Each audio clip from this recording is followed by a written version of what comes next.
You might want to know a little bit about the different bike bits.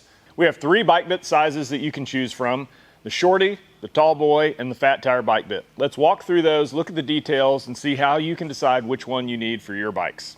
Shorty versus tall boy. What's the difference? Which one do you need?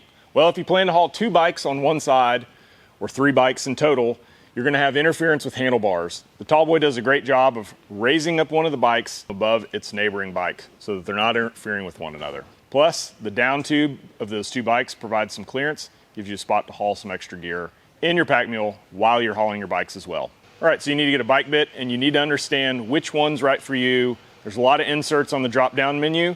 The first and easiest thing to do will be to take your front tire off. That'll tell you whether you're a through axle bike or you're a skewer bike. This Trek that we have over here, when the front tire comes off, it's got the axle still with the wheel. It's got the quick release. You loosen it a couple times, drop it out. That tells me that I need a skewer because my fork needs to be able to sit down on to an axle to be secured. If you take the front tire off and there's no axle that's remaining, which means that you weren't able to just loosen it and drop it out, you've unthreaded the axle and pulled it out completely, then you've got a through axle, which means you're going to reuse your existing bike axle to mount your bike to the bike bit. Another way, probably easier, to make a selection is to look at your forks. If you've got an open bottom on the drop out of your fork, that tells you need a skewer because that fork's going to come down over an axle that we're going to provide for you and set in place. If it's fully enclosed and wraps around, you have a through axle. The axle's going to slide through the hole instead of the fork dropping onto a skewer. So on this bike, this is a pretty entry-level Trek. So this has got a 9mm by 100mm skewer and fork combo. So the 9mm is the skewer. It's the width opening of the dropout. The 100mm is how wide your fork is. Now on this Marin, it's a little bit heavier duty. It's got a continuous loop at the bottom of the fork. The width on this is 110mm. Okay, you've got an opening at the bottom of your fork. That tells you that you need one of our 9mm skewers. There's only 2 options at this point: 100mm width, which is the width of your fork, left to right, or 110mm. The majority of bikes that are on the market are either 100mm or 110mm. Here's how to check. On this bike, it's 100mm. When you measure the inside of the fork width, it's 4 inches. This bike, although it's a through axle, is 110mm. And when you measure this one, it's just over 4¼ inches. So that's how you know it's a 110mm. Doesn't have to be exact, but if you're really close to 4 inches, it's a 100mm. If you're really close to 4¼ it's 110mm. Okay, on our fat tire bike bits, there are 2 options. There's 135mm and there's 150mm. Both are available with a skewer mount or a through axle mount. Again, it's a skewer mount if you've got an opening at the bottom of your fork dropout. This uses our super robust brand new skewer. The measurement between the forks to determine if you're 135 or 150. 5¼ is what this Quiet Cat Ranger is measuring at, so we know that that's 135mm fork width. Let's spin this around and look at our Salsa bear grease and see what this one's going to measure at. Okay, this is an example of our fat tire bike bit with the through axle. This is a Salsa bear grease. Comes in a 150mm axle width. Again, it's a through axle, and you can tell by measuring between the forks. 5¾ will tell you that you have a 150mm option. Again, it's available both with our skewer or as a through axle, 135mm or 150mm. The through axle just unscrews right out of this fork, and you're all set. Okay, when you get your bike bit in the mail, it's going to come with the clamp already threaded together. You're going to take the Allen key that comes with it. If you do it in an elongated position like this, you can spin that 90 over the top of it. If it's a tall boy, it's going to just take a little bit longer, unfortunately. I like to mount them loose at first, especially as I'm trying to figure out how my bikes are going to be set up. Traditionally, you're going to want to mount them as far to the outside as possible if you're mounting more than one bike. Otherwise, it's kind of up to you. Hold the clamp to the bottom. You can hand thread the screws into place at first, just to hold that bottom clamp in place. Thread it to where it's relatively tight, but I still have some play so I can move it around some. On the Pro models, you can move them more than on the Scout model, but you might mount it in this area on your Scout or to the outside of your plate here. Once you know that you've got it in the right spot, maybe you've mounted your bike in place or kind of loaded your gear and played with it some, then you can go ahead and tighten it down the rest of the way. Again, you can rotate it forward, you can rotate it back a little bit depending on where you want those handlebars to be positioned, and then just go ahead and tighten it down the rest of the way. When you tighten it down, you'll want to go through all 4 of them twice just to make sure that you're evenly distributing that load. As it clamps down one side, another side might get a little loose, as we just noticed here, and vice versa. So just go around it twice and double check it, make sure that you're all set. You're ready to mount your bike. You've got the gray strap for the rear tire. You're ready to load and go. Have fun out there. One other thing to note when you're mounting your bike bits on the same side is the spacing.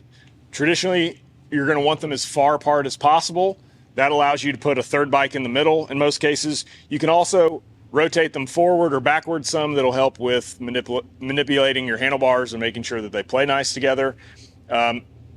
It's going to take a little bit to get your initial setup, but then once you get it all in place, the great thing is that it's set.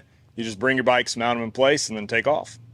One other thing to note is that if you buy one bike bit, but you have alternating bikes, the inserts are really easy to swap out, and we're going to show you how to do that as well, along with how do you now install your bike, whether it's a skewer or a through axle, onto a bike bit. Okay, on our standard bike bits, this is how the bike bit comes. We're able to alternate the fork width with our injection molded plastic inserts. They've got an O-ring in them, so they're a pressure fit. You'll receive it assembled, but just showing you how it goes together, and then we'll also show you how you can swap between bikes. So if this was a through axle, the insert would look relatively the same. The side openings would be different. But with our skewer, it's going to insert through here. You're going to put the barrel nut on the end. And then just as you see on the Trek here, the fork is going to come down and sit on this skewer, which is why it's important to know if there's a space at the bottom of your fork, that's telling you that your fork is going to need to sit onto something, which is the skewer that we provide for you. Okay, so then to show you how to swap out the inserts, if you have a skewer, you can use the skewer, or you can use a small screwdriver is the easiest way. But you're just going to, with either the skewer or screwdriver, as I said, push it through one side, and then you're going to just kind of work around the outside of that insert, provide a little pressure from the inside until it comes out. If you just try to grab it with your fingernails, it's not going to work. All right, so we've removed that one. We're going to pull the skewer out, or the screwdriver, flip around to the other side, do the same thing. It's easier on the second one because you've got more room to work with. So now I want to mount this. These inserts are for a 15 by 100. So I just press those in, and now I'm ready to go. I'm going to show you how that installs here with our through axle Marin, and then again show you how to mount the Trek onto the skewer. You've got a skewer mount, you want to know how that installs. We're going to show you here on this Trek. Again, openings at the bottom of the fork drop out. They're going to come in, sit down on top of this skewer that we provide for you. You're going to push the handle mechanism all the way to the fork, hand thread the nut on the other end until it's pretty tight, and then crank down on that skewer until it's nice and secure. Through axle. The axle that's provided with the bike actually threads into the other side of the fork. This one's a little more difficult because you don't have a skewer that you're setting the bike on. Once you do this a couple times, you'll find out your rhythm. Traditionally, if you're holding the fork with your arm and you can manage how it turns and everything, that's really helpful. A good position like this gives you a lot of control over the bike. You're going to set the fork over the bike bit. Typically, the through axle is going to come in from the right side of the bike. Push it in, and then you just spin that axle. It's going to thread into the other side of the fork.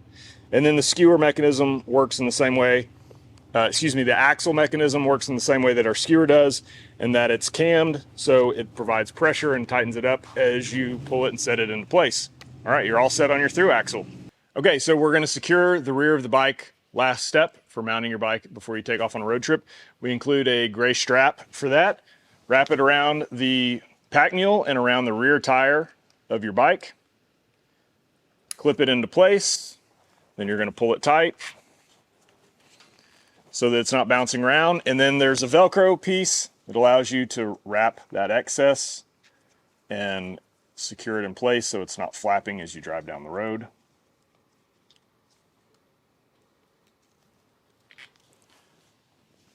You're all set.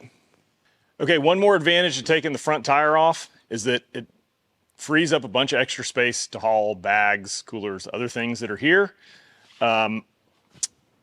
Tires on a rack take up a lot of space, but when you're done, to put them in the back of your vehicle, they don't take up very much space. So now that you're loaded up and ready to go, throw these in the back of the rig, take off. You're all set.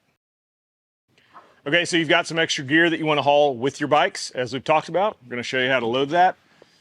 Again, where your down tube exists on your frame rail, that's a great spot to be able to insert a bag. Raise the rear tire before you've strapped everything down.